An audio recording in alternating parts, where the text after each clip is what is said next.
My 2025 Game of the Year was Baby Steps, a game where you play as a neurodivergent millennial and climb a mountain by controlling each limb individually. The first great game of the year is Cairn, a game where you play as a neurodivergent millennial and climb a mountain by controlling each limb individually. The difference is that in Baby Steps, you play as a useless, overweight man. In Cairn, you play as an extremely capable woman.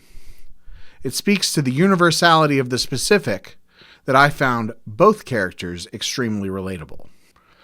Ava is a celebrity mountain climber embarking on an attempt to climb Kami, a mountain that has already taken the life of 159 climbers.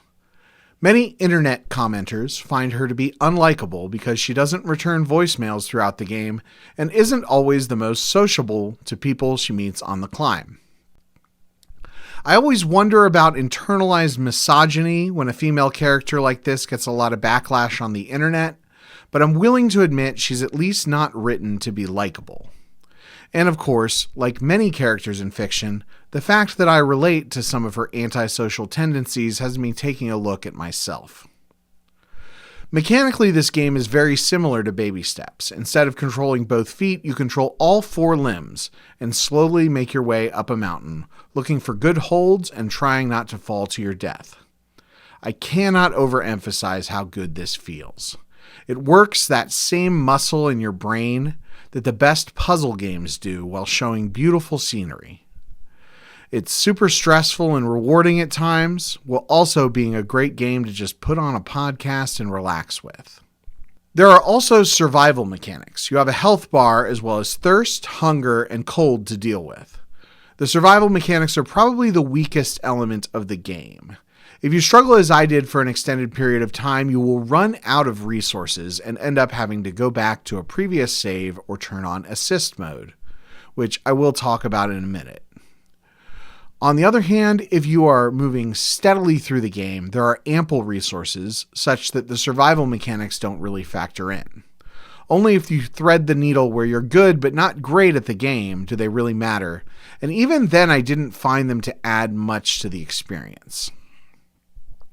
Fortunately, there are a number of options to adjust the difficulty. Usually when a game has tons of difficulty settings, I come out of it feeling like the developers wanted me to balance the game for them. That is not the case here. Over the course of my 2 playthroughs, I experimented with a ton of settings and none felt broken or unbalanced. They simply made certain elements of the game a little harder or easier in order to match the game to the expectations and needs of different types of player. In addition to the Explorer, Alpinist, and Free Solo difficulty settings at the beginning of the game, there are about a dozen settings to mess with that make the game easier or harder, including a few settings that call themselves Assist Mode, and basically turn off certain mechanics in the game. This is where you can turn off the survival mechanics, and I would recommend doing so if you're struggling.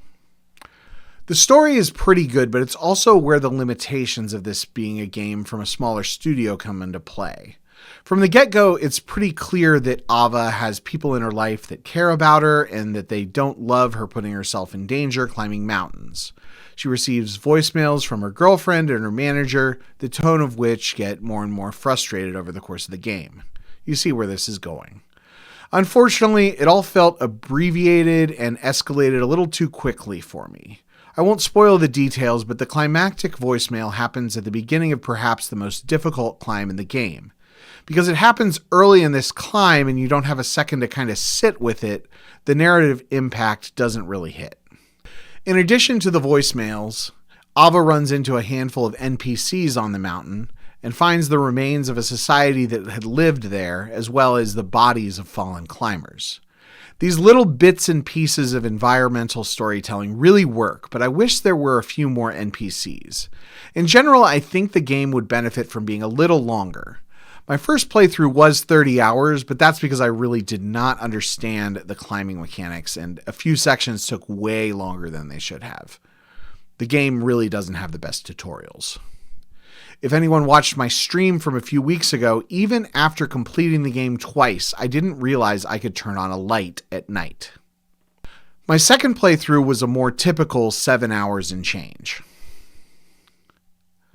Overall, the climbing mechanics feel great, and the story was pretty okay, even if it suffered from being a little rushed.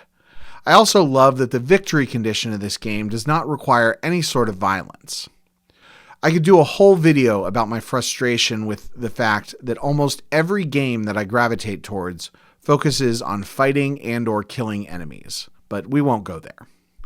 I've already played through this game twice, something that I rarely do, and I may play through it again soon. What are some games that you love that don't require fighting or killing enemies?